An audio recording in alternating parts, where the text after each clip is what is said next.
नमस्कार बच्चों। कक्षा 10 की विज्ञान की पुस्तक में 5 पार्ट कंप्लीट हो गए थे। इससे पिछली वीडियो में मैंने आपको जो हमारा 8वां चैप्टर था जीव जनन कैसे करते हैं करके, तो वो बताया था। और ये बताया था कि जनन क्या होता है। और जनन दो प्रकार का हुआ, लैंगिक और अलैंगिक जनन। लैंगिक जनन जिसमें नर और मादा मिलकर संलयन के पश्चात जो युग्मनज का निर्माण करते हैं, जिसे निषेचन कहा जाता है। और अलैंगिक जनन की विभिन्न विधियाँ बताई थी मैंने आपको। ठीक है, लैंगिक जनन को मैं और अच्छी प्रकार से आपको फिर समझा दूंगा आगे की वीडियो में। आज की इस वीडियो में हम जानेंगे किसी पुष्प के जननांगों का वर्णन कीजिए करके, कि पुष्प के मुख्य भाग कौन कौन से होते हैं करके। जननांग बताने जो जनन करते हैं, और उसके साथ साथ जो मुख्य और अन्य अंग होते हैं किसी पुष्प के, किसी फूल के, तो वो इस वीडियो में पढ़ेंगे आज हम। बहुत मोस्ट इम्पोर्टेंट क्वेश्चन है आपके 10th के बोर्ड एग्जाम्स के लिए। इसका चित्र तो बहुत मोस्ट इम्पोर्टेंट है, आपका चित्र तो उसका पक्का ही आता है आपका। जैसा कि आप देख पा रहे हैं यहाँ पर आपको ये चित्र दिख रहा होगा, तो ये वाला चित्र आपका मोस्ट इम्पोर्टेंट डायग्राम है, जो हमेशा जो है आपकी बोर्ड परीक्षाओं में आता है, जिसको आपने बहुत बढ़िया तरीके से प्रयास करके जो है बनाना है, और इसको याद करके रखना है कि ये किस तरह से बनता है करके। ठीक है, और इसको अपनी कॉपी में भी बनाना है। देखते हैं। पुष्प के विभिन्न भाग बाह्यदल, सेपल्स, दल, पेटल्स, पुंकेसर, स्टैमेन तथा अंडप, कार्पेल। यानी कि जो सबसे बाहरी भाग होता है उसे सेपल्स कहा जाता है, यानी कि बाह्यदल कहा जाता है। जैसे कि आप यहाँ पे चित्र पे देख पा रहे हैं, जैसे कोई ये बर्ड है, कोई कली है, तो कली के चारों ओर जो ग्रीन कलर के भाग होते हैं उन्हें सेपल्स कहा जाता है, इसे बाह्यदल कहते हैं। या आप टमाटर, सेब, अन्य सभी जितने भी फल होते हैं उनके चारों ओर इनको देख पाते हैं। ठीक है, उसके बाद जो रंग, जो चमकदार जो पंखुड़ियाँ होती हैं, जिन्हें दल कहा जाता है, पंखुड़ियाँ भी कहा जाता है, दल भी कहा जाता है, इनको बोलते हैं हम पेटल्स। ठीक है, ये वो आपके दल यानी कि पेटल्स भी आते हैं। पुंकेसर यानी कि जो पौधे का फूल का नर भाग होता है। ठीक है, जिसे स्टामेन कहते हैं इंग्लिश में। फिर आता है अंडप, इसे जो है पुंकेसर, ये को स्टेमन कहेंगे, था अंडप को जो है स्त्री केसर भी कहा जाता है, कार्पल भी बोलेंगे इसको, और पिस्टल भी कहा जाता है इसको। ठीक है, अंडप या कार्पल या स्त्री केसर भी इसको कहते हैं हम। और जो है इसे हम पिस्टल भी बोलते हैं। ठीक है, PISTIL करके पिस्टल भी जो है इसको बोला जाता है, और अंडप या कार्पल भी बोला जाता है इसको। ठीक है, या करके मैं लिख देता हूँ यहाँ पर। ठीक है, अंडप या कार्पल या स्त्री केसर या पिस्टल जो है भी कहते हैं इसको। ठीक, बाह्यदल तथा दल सहायक अंग। जो बाह्यदल और दल होते हैं, पेटल्स और सेपल्स होते हैं, वह जो है सहायक अंग होते हैं किसी भी पुष्प के, तथा पुंकेसर तथा अंडप यानी कि पुंकेसर और स्त्री केसर जनन अंग कहलाते हैं। ठीक है, जो पुंकेसर होता है वो नर जनन अंग होता है किसी पुष्प का, और जो अंडप होता है यानी कि जो स्त्री केसर होता है वह मादा जनन अंग होता है किसी भी पुष्प का। तो सबसे पहले हम बाह्यदल को पढ़ते हैं। ये परस्पर मिलकर बाह्यदल पुंज बनाते हैं। जब ये इकट्ठे जब इनको पढ़ा जाता है तो इसे बाह्यदल पुंज कहते हैं। तो ये जितने भी इस कली के चारों ओर ग्रीन कलर के पार्ट्स दिख रहे हैं, तो इन सबको इकट्ठे जो है बाह्यदल पुंज कहा जाता है, जिसे कैलिक्स कहते हैं हम लोग। ठीक है, फिर आते हैं पेटल्स। ये परस्पर मिलकर दलपुंज यानी कोरोला का निर्माण करते हैं या कोरोला बनाते हैं। ठीक है, तो ये जो किसी भी पुष्प के ये भाग दिए गए हैं, आपको दिख रहे होंगे 1 1 2 3 4, ये चारों मिलकर के जो है, किसी में 6 होंगे, किसी में अनगिनत होंगे, किसी में जो है 20 30, इसमें अलग संख्या होती है। जो चमकदार जो पार्ट होता है किसी भी फ्लावर का, चाहे वो येलो कलर में हो, ऑरेंज कलर में हो, रेड कलर में हो, ब्लू कलर में हो, तो अलग कलर्स के होते हैं फूल, सबको पता है आपको। तो ये मिलकर जो है दलपुंज यानी कोरोला का निर्माण करते हैं, और ये कीटों को आकर्षित करके परागण में सहायता करते हैं। इसके बाद हम परागण क्रिया को जानेंगे कि परागण क्रिया क्या होती है, इससे नेक्स्ट वीडियो में। तो ये जो है परागण क्रिया करने के लिए जो है कीटों को आकर्षित करते हैं, जिससे कि ये चमकदार होते हैं, तो चमकदार होने के कारण ये जितने भी कीट होते हैं उनको आकर्षित करते हैं। ठीक है, फिर तीसरा भाग आता है पुंकेसर। यह पुष्प का नर जनन अंग है। ये परस्पर मिलकर पुमंग कहलाते हैं। ठीक है, जो ये तीसरा भाग होता है पुष्प का, उसे जो है पुमंग, उसे जो है पुंकेसर यानी कि स्टेमन कहा जाता है। और इन सबको मिलकर के, ठीक है, इन सबको मिलकर के हम लोग क्या कहेंगे, पुमंग यानी कि एंड्रोशियम कहेंगे, जैसा कि आपको इस फिगर में दिख रहा है।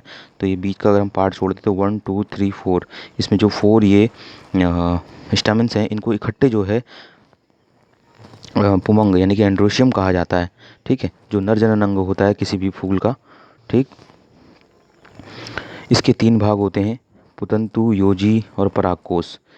ठीक है, जैसा कि मैं आपको बताता हूँ ये कहाँ किस तरह से जुड़े रहते हैं आपस में करके। तो ये टॉप का भाग होता है, ये किसी स्टेमन, ये जो स्टेमन्स हैं सारे, ये पार्ट्स ऑफ स्टेमन, तो इसमें जो ये पतला लंबा भाग होता है इसे फिलामेंट कहते हैं, जिसे तंतु कहा जाता है, जो एंथर को और इस फिलामेंट को जोड़ता है, जहाँ पर उसे कनेक्टिव यानी योजी कहा जाएगा। और जो टॉप भाग होगा स्टेमन का, उसे जो है एंथर यानी कि परागकोश कहेगा। यहाँ पर ही जो है परागकण उपस्थित होते हैं, छोटे छोटे इस तरह से, पीले कलर के या अन्य किसी कलर के भी हो सकते हैं। वो छोटे छोटे परागकण यहाँ पर उपस्थित होते हैं। जब जो है कीट यहाँ पर जो है बैठते हैं तो उनके पाँव या मुँह या जो है इनके पैरों पे जो है वो परागकण लगते हैं। उसके बाद जो है जब वो लगते हैं तो उसी पुष्प के जो है मादा भाग के टॉप लेयर पे या किसी अन्य पुष्प के टॉप लेयर पे ये जो है बैठते हैं, तो उनके जो परागकण हैं वो इन पे चले जाते हैं। उसके पश्चात जो है इस ट्यूब के अंदर जो है परागण की प्रक्रिया होती है। तो इसे ही जो है जब टॉप लेयर में पहुंच जाते हैं ये परागकण इन परागकोश से, ठीक है, तो उस प्रक्रिया को परागण कहा जाता है करके। ठीक है, इसको फिर मैं नेक्स्ट वीडियो में और अच्छी तरह से समझाऊंगा। परागकोश की पालियों परागधानी पॉलन सैक होती हैं। जो परागकोश होते हैं इसमें 2 भागों में बटा होता है, जैसे कि आप इस चित्र में दिखाई दे रहे हैं। तो ये जो है पॉलन सैक कहा जाता है। इनमें परागकण बनते हैं यानी पॉलन ग्रेन्स बनते हैं, यानी कि परागकण जो हैं इनके अंदर उपस्थित होते हैं। ठीक है, फिर चौथा भाग आता है पुष्प का अंडप यानी कार्पल, जिसको मैंने स्त्री केसर या पिस्टिल भी कहा था। ठीक है, यह पुष्प का मादा जनन अंग है। ये परस्पर मिलकर जयांग बनाते हैं। ठीक है, तो ये पुष्प का जो है मादा भाग होता है, मादा जनन अंग होता है, और ये परस्पर मिलकर क्या आता है, जायांग यानी कि गायनेशियम बोलते हैं। ठीक है, प्रत्येक अंडप के 3 भाग होते हैं, जैसे पुंकेसर के 3 भाग थे, वैसे स्टामेन के, वैसे ही इस स्त्री केसर अंडप या कार्पल्स के भी 3 भाग होते हैं, अंडाशय, वर्तिका, वर्तिकाग्र। ठीक है, यानी कि ओवरी, स्टाइल एंड स्टिग्मा। ठीक है, मैं आपको दिखाता हूँ। ये देखिए, किसी फ्लावर पे ये जो बीज का पार्ट है ये, तो ये है आपका पिस्टिल, यानी कि ये स्त्री केसर है, यानी मादा भाग है किसी भी पुष्प का। ठीक है, तो इसको मैंने इनलार्ज करके बना रखा है, इसमें आप देख पा रहे होंगे ये ऐसे मैंने इनलार्ज किया हुआ। तो इसके सबसे जो स्वैलन पार्ट यानी कि जो फूला हुआ भाग होता है सबसे नीचे, थैलेमस, पुष्पासन, ये पुष्पासन है, कोई पुष्पासन के ऊपर लगा हुआ है। ठीक है, तो यहाँ पर जो है ये जो फूला हुआ भाग होगा स्त्री केसर का सबसे निचला भाग, वो ओवरी कहलाता है, अंडाशय कहलाता है।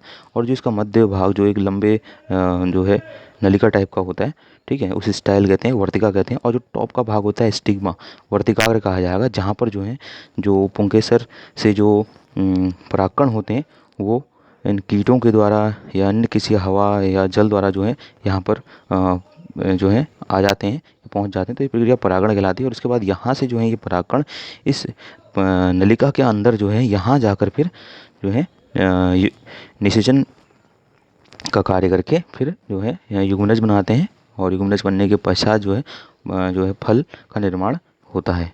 ठीक है, तो इसके बाद हम देखते हैं कि अंडाशय में बीजांड होते हैं। जो अंडाशय होता है ये सबसे नीचे का जो भाग मैंने बताया, उसमें क्या होते हैं, बीजांड होते हैं। ठीक है, निषेचन के पश्चात जो मतलब इस निषेचन के पश्चात बीजांड से बीज जो जब निषेचन हो जाएगा, और मैंने बताया आपको युग्मनज का निर्माण होता है, तो उसके पश्चात जो है बीजांड जो होता है, बीजांड से जो है बीज बनते हैं तथा अंडाशय से फल बनता है। तो जो अंडाशय होगा, ठीक है, जो ओवरी होगी, पूरा ही जो भाग फूल करके ये जो है फल को बनाता है। इसके अंदर क्या है, जो बीजांड होते हैं, तो बीजांड से जो है बीज बनता है, और जो ये फूला हुआ भाग है इससे जो है फल का निर्माण होता है। किसी भी पुष्प से फल का निर्माण इस अंडाशय के द्वारा होगा। ठीक है,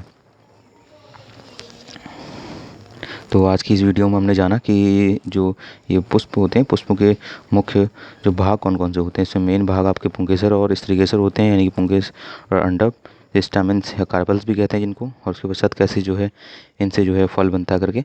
अब से नेक्स्ट क्रिया हम आपको परागण क्या है और इसको ढोने वाले वाहक या इसके वाहक कौन कौन से हैं, इस तरह से ढोने वाले नहीं भी लिखेंगे तो इसके वाहक कौन कौन से हैं ये आपको नेक्स्ट वीडियो में बताऊँगा। ठीक है, तब तक आप जो है ये डायग्राम बना लीजिएगा।